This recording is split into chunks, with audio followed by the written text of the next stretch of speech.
Good morning, everyone. The next two lectures will discuss durability of concrete. So first of all, what is concrete durability? Okay. So here is the definition from ECI 201. So ECI is American Concrete Institute. So durability of Portland cement concrete is defined as its ability to resist weathering action, chemical attacks, abrasion, or any other process of deterioration. A durable concrete will retain its original form, quality, and serviceability when exposed to its environment. Okay, so here are two questions we're trying to answer. First of all, how can we make a durable concrete? Okay, to do that, we should understand the mechanism of different type of durability issues, such as freeze-thaw damage, soffit attack, ASR, corrosion of concrete. Also, we try to balance the service life of cost. Okay, if we increase the material cost, the service life will be higher. And also increase the material cost, we could have a longer time period between maintenance. Okay. But how we can balance the service life and the cost of the materials? Okay. So in this class, we try to answer the first questions: how we can make a durable concrete.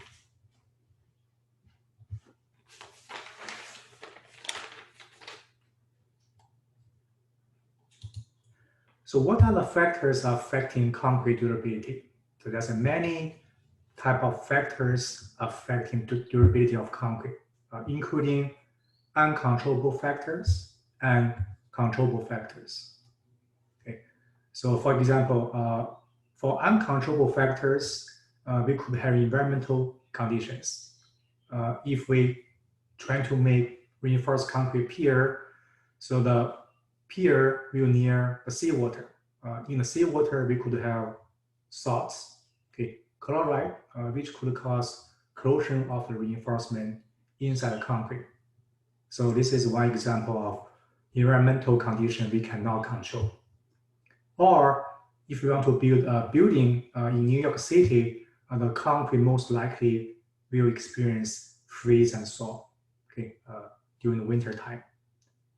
If we make a reinforced concrete pile underground, okay, and in the soil we could have some soffit, okay, then the concrete may experience potential soffit attack. So for these environmental conditions, we cannot control. Okay, this is uncontrollable factors. Many factors we can control.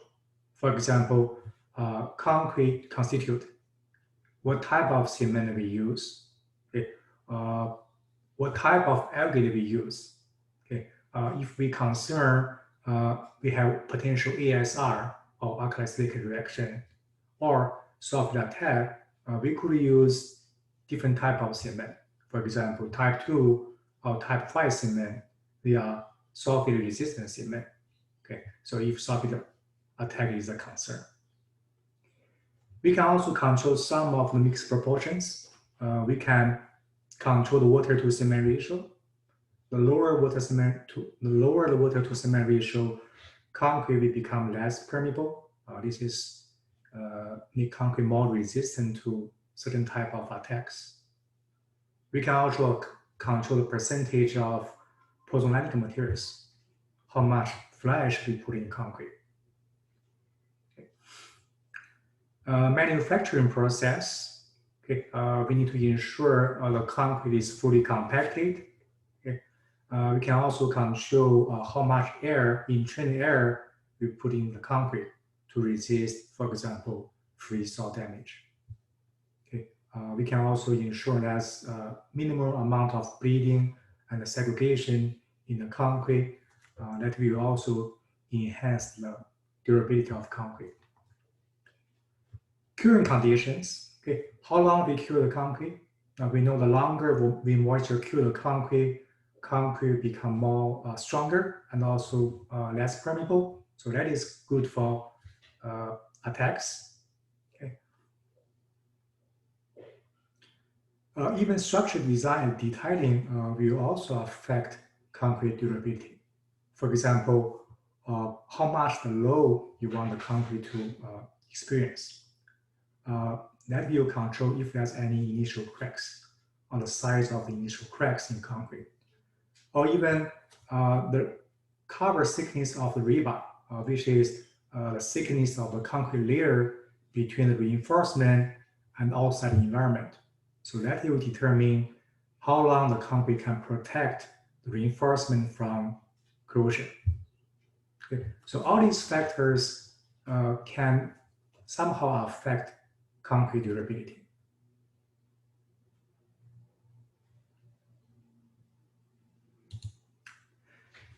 Okay, this slide shows us the correlation between cracking in concrete and further deterioration. Okay, so initially we have brand new pristine concrete with no crack whatsoever.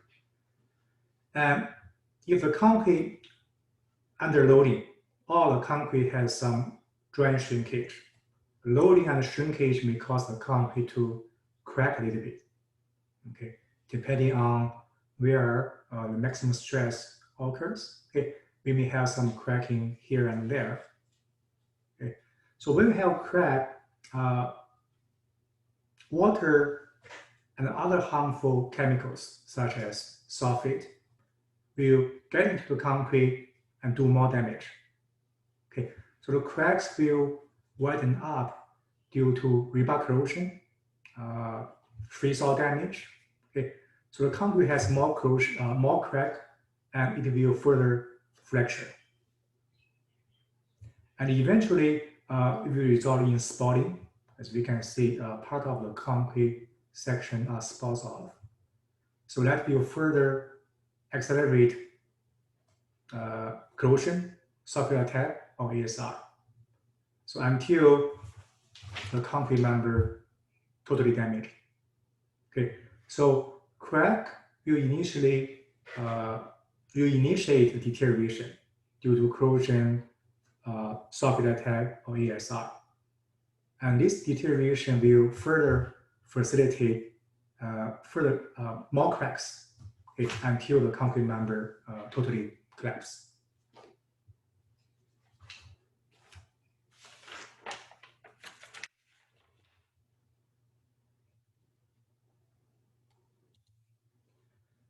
We know we have many different types of physical and chemical attacks, including freeze-all damage, including alkali-silica reaction, sulfate attack, and corrosion. Almost all of these physical and chemical attacks will involve with water. Okay, and also we know to make a concrete, we also need water. Without water, we cannot have hydration. Without hydration, we cannot make concrete. Okay. So let's look at the water molecule in more details. This is a water molecule. We have 2 hydrogen atoms and 1 oxygen atoms. Okay. The 2M has opposite electrical charge. Okay. We have positive M and also negative M's. And because of that, the water molecule will orientate along the surface of the pores in sequence.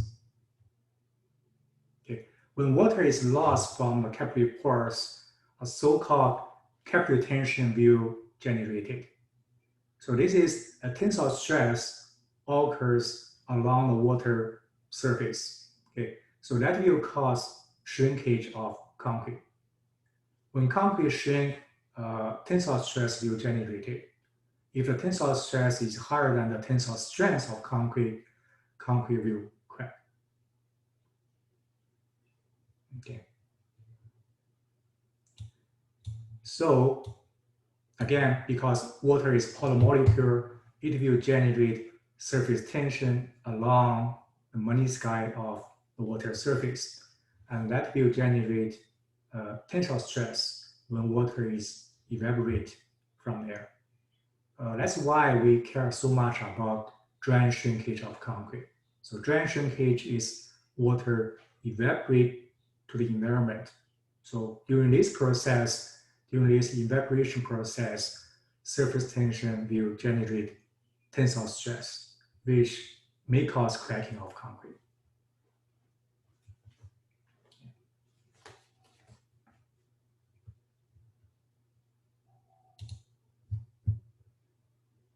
Right. The role of water in concrete is complicated. First of all, it is the essential reactant for cement hydration. So during lecture number 2, okay, so we talk about cement hydration. For all the compounds, C3S, C2S, C3A, and C4AF, it needs water to react. Okay, so cement will not hydrate without water. We will not have CSH, calcium hydroxide. So this is hydration product. So know this hydration product without water. So after concrete stack, we also need to cure the water. And we know the longer the moisture curing, the better for the strength. Concrete become more durable. So curing is also very important for strength and durability of concrete. So at early age of concrete, water is very, very important. It is essential. Okay. So however, after concrete achieve its design strength, water inside the concrete may cause potential problems. That is because almost all chemical and physical attacks will involve with water, okay, including freeze-thaw damage, ASR, sulfate attack, and corrosion. Because water is the agent of deterioration. Okay, so water will carry harmful ions such as sulfate or chloride ions from outside environment to environment inside concrete. Okay, without water, it is very hard for these harmful materials to get inside the concrete. So water can also bring out chemicals out of the concrete, such as calcium hydroxide. Okay. And water itself can also cause damage. When water becomes ice, it will expand. This expansion in volume may cause concrete to crack. Okay, this is classic freeze and thaw damage. Okay, so is water good or bad for concrete? This is, both. This is double-edged sword. Without water, we cannot make concrete, but water is the reason for eventual damage of water. So basically, without water, the concrete can last very, very long time. Again, almost all type of chemical and physical attacks will involve with water. Okay.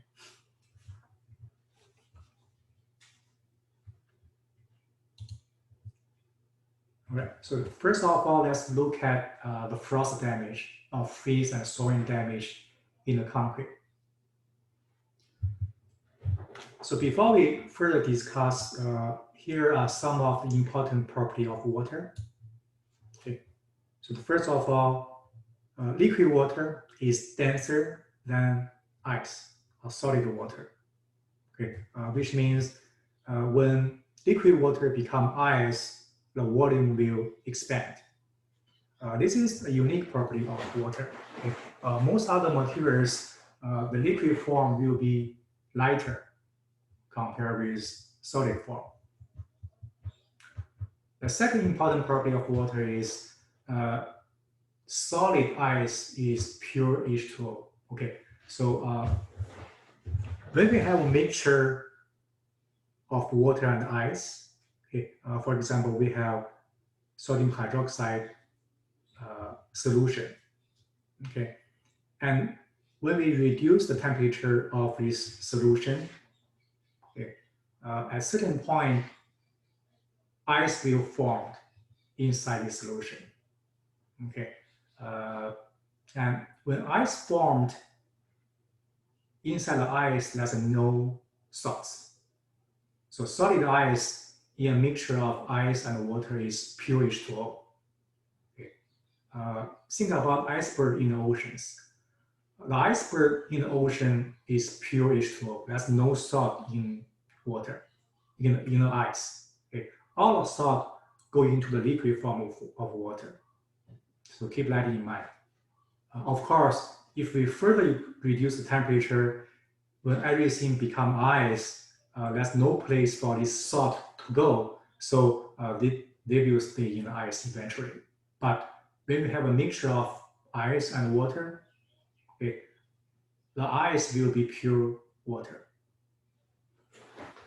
Okay, so this is also another important property for us to understand frost damage in concrete. The third property, if we increase pressure on the ice, the freezing point of water will become lower. Also, the water in smaller pores, the freezing point will also be lower. Okay, probably some of us has experienced in the winter time. We see the snow. Okay, if we step on the snow and apply the pressure, the snow may be melt. Okay, this is because we apply higher pressure, so the freezing point of will be lower. So water will become the ice will become water. Okay. So that's different type of frost damage due to freezing, including internal damage. Okay, this is caused by ice formation within the capillary pores. So in that case, the cement paste will be damaged. Okay. Or we could have surface scaling due to de-icing solution. I think we talked about this briefly in early lectures. So this type of frost damage only limited to the surface of concrete due to de-icing solution. Okay, so we call that scaling damage. Sometimes when the aggregate is porous, the aggregate can also be damaged due to frost damage. Okay, so due to poor quality aggregate, it will damage itself, sometimes also surrounding paste, such as the ITZ. So we could have internal damage in the cement paste, surface scaling only on the surface of concrete, or the aggregate itself may be damaged if the aggregate is porous and with poor quality.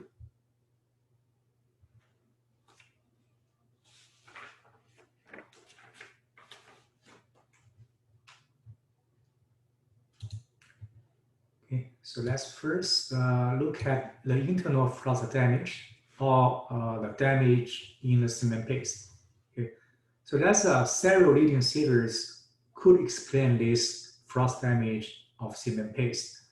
But which one is dominant, we really don't know. Okay, so the three leading theories including hydraulic pressure, osmotic pressure, and crystallization pressure. Okay. So the first one, hydraulic pressure, when ice formed, okay, this is capillary pores. When the temperature goes down and ice forms, you can see here we have ice crystal in a capillary pore here. And this capillary pore is connected via these channels to other pores. So the pores are interconnected to each other. And we know when water becomes ice, the volume will increase. So the volume increase will cause pressure rise in other part of the pores where we have liquid here. So pressure will rise in unfrozen liquid. So that will increase the tensile stress in the pores so the concrete may crack. Okay, so this is hydraulic pressure theory. The other one is osmotic pressure, which is kind of hard to explain. So let's read it here. As ice forms, remember when we have a mixture of ice and water, the ice will be pure H2O. That means all the salt will go to the nearby liquid. Okay, so the remaining pore fluid will concentrate it with these salts, such as calcium or hydroxide ions.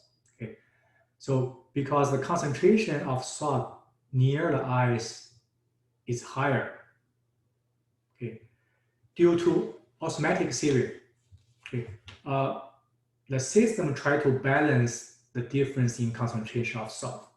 Okay, the concentration of salt here is higher compared to the concentration of salt elsewhere. So water will move from areas with lower concentration to areas with higher concentration, which is here, because the system trying to balance the difference in concentrations. So the surrounding unfrozen ponds will drain, trying to equilibrate the difference in this concentration. So we have more pressure around this ice crystal. So concrete may crack due to this osmotic pressure. The third theory is called crystallization pressure. When temperature drops, okay, the ice crystals will apply a pressure on the wall of the pores. So that may also cause the pore to the concrete to crack.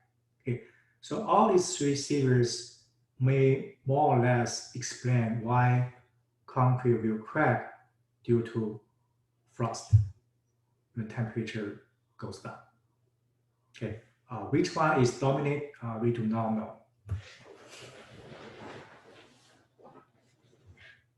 So this is internal frost damage limited to the cement paste. The next is skidding damage. The skidding damage is caused by de-icing solution. Okay, so let's say this is a concrete pavement, and on top of the concrete pavement, we have pooled water and we have de-icing solution. Okay, the reason we put de-icing solution is during the winter time, if you have snow or ice on the road, we want to put this de-icing solution to melt it, because de-icing solution will make the ice melt. Okay, so become less dangerous on the road. Okay. The exact reason for skidding damage is not very clear, but here are some of the observations. It only occurs when we have a pooled liquid on the surface.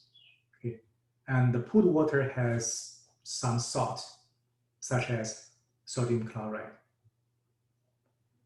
The concentration around 4% or moderate solute concentrate will give the worst damage. Okay, and if put air entraining agent in a concrete, that will generate tiny air bubbles, which will reduce the damage caused by skidding. Okay. So let's say we have put water on top of this concrete pavement. When water becomes ice, it will form a good bond between water, right now become ice, and the concrete.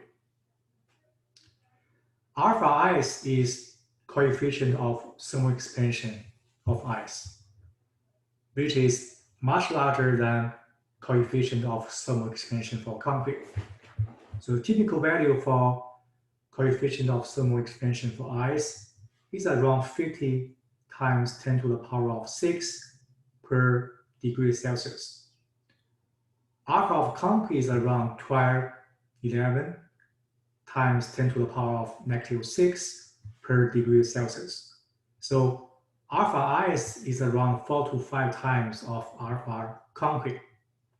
So that means for the same volume change due to expansion or shrinkage, okay, so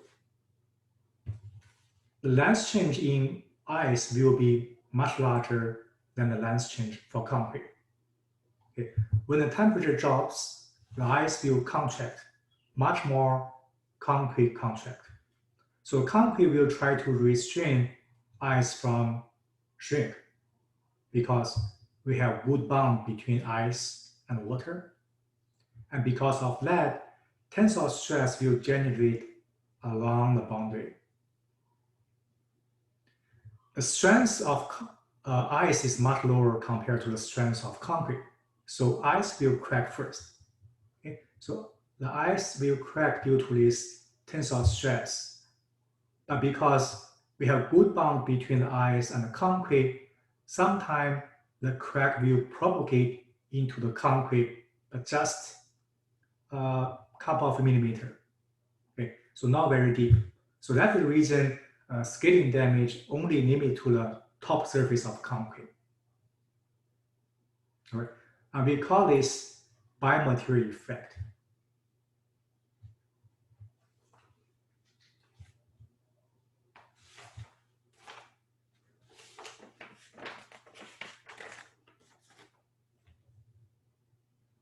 All right. So this is skating damage, and one of the three, how concrete may have skating damage due to de-icing solution. All right. Next, let's look at ASR. Okay, we talk about ASR, which is also called alkali silica reaction. This is chemical reaction between alkalis in the cement paste and also some type of silica in aggregate. Not all type of aggregate will have ASR reaction. Okay, when we have ASR, we will see this kind of map cracking.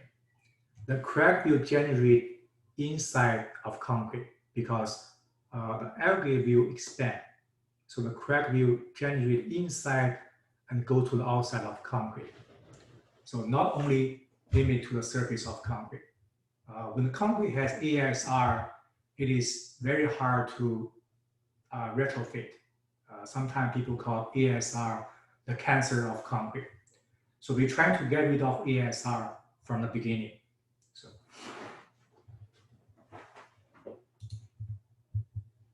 let's look at the reaction between alkali and silica.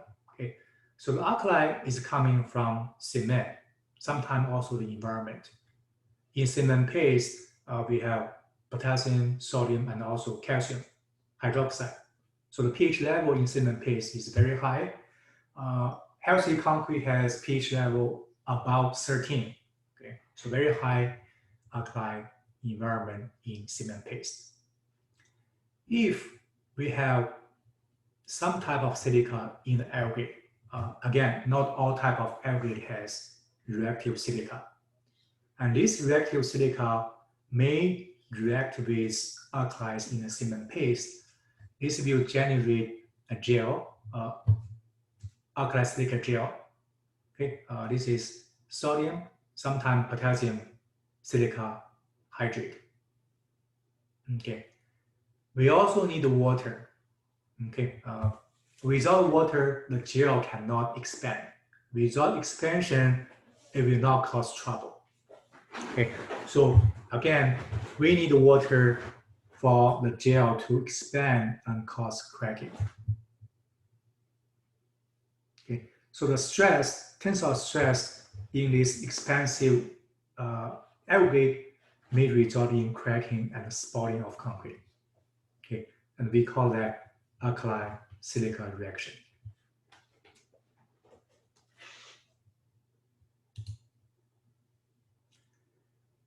Important factors for ASR. The aggregate. The aggregate will provide potential reactive silica. Okay, so the composition of aggregate is very important. What is the nature of silica in the aggregate? And what is the percentage of reactive silica in aggregate? Okay, so again, only certain reactive silica will react with alkali in a cement paste. The size of aggregate is also important. That is because when we reduce the particle size, will increase the surface area of aggregate. So that means the contact area or the areas, we have chemical reaction between alkali, which is coming from a paste, and silica, which is coming from aggregate, will be increased. So smaller particle size will increase the potential expansion because we have higher surface area. And also the amount of aggregate we use. Increased amount of aggregate will increase amount of reactive silica. For cement, because cement provides alkali, so the alkali content is very important. The rule of thumb is the sodium oxide in cement in the concrete should be less than 4 kilograms per cubic meter of concrete. So the lower alkali content, the less potential for ESR.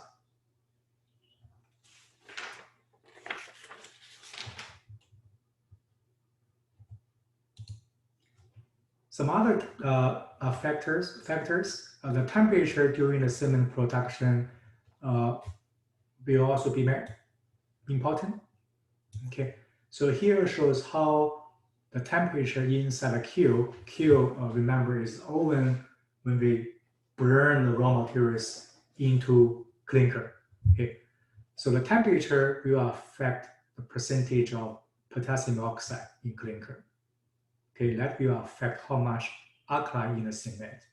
So temperature during cement production may also affect potential ESR.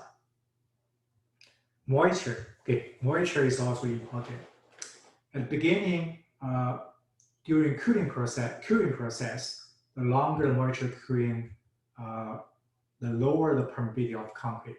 So this is good to reduce ESR because remember, we need water for ESR for the gel to expand, and this water coming from outside.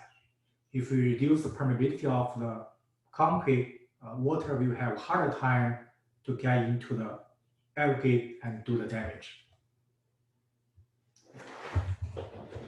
After concrete set and achieve its desired strength, we need less moisture. So less moisture, the better, because without moisture, the gel cannot expand and cause the damage. As we can see from here, the relative humidity in the concrete, the more RH, the more expansion. Okay, so again, at early age, we need the moisture to get stronger and less permeable concrete. After 7 to 28 days, the less moisture, the better.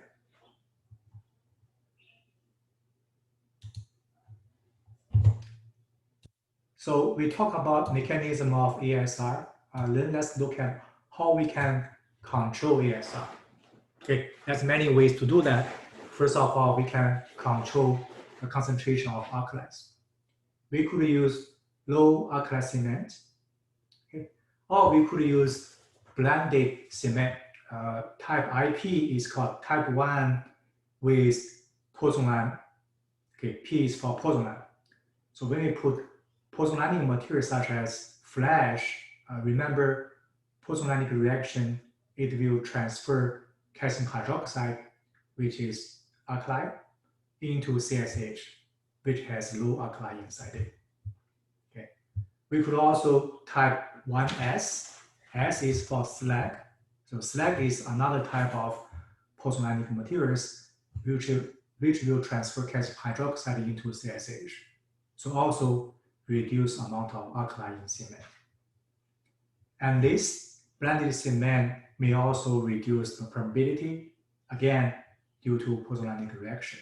So this is also beneficial for ESR.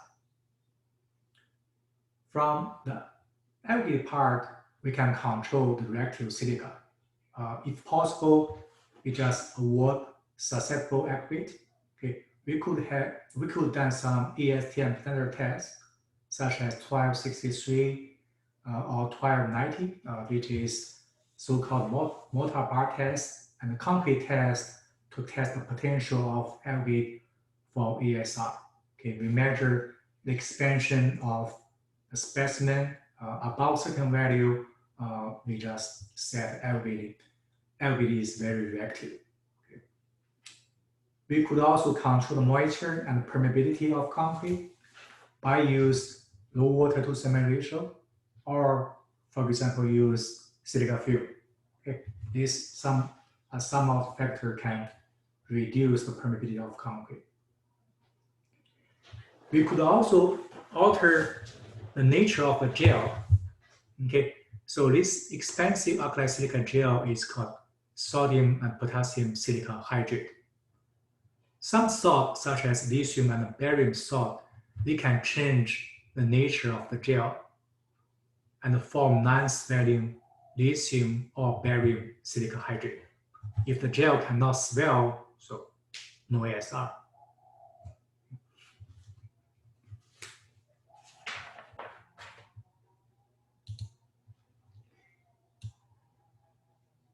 All right, so mineral mixtures can reduce the potential for ASR in many ways. Okay. First of all, they will dilute the cement, reduce the pH level in the pore solution, because again, mineral mixtures is also pozzolanic materials. So pozzolanic materials will transfer calcium hydroxide into CSH. So that will reduce the pH level in pore solution. Okay. And also, they will reduce the permeability of concrete. When we have lower permeability, water will have harder time to penetrate into the concrete and do the damage. Okay. Remember, we need water for ASR gel to expand. Okay. Pozzolanic materials will also generate non-expansion. This is calcium, potassium, or sodium silica hydrate. So this type of gel will not expand, such as sodium potassium silica hydrate gel. Okay, so the gel, when we put mineral mixtures, will also be non-expansion. So that will also reduce the potential ASR.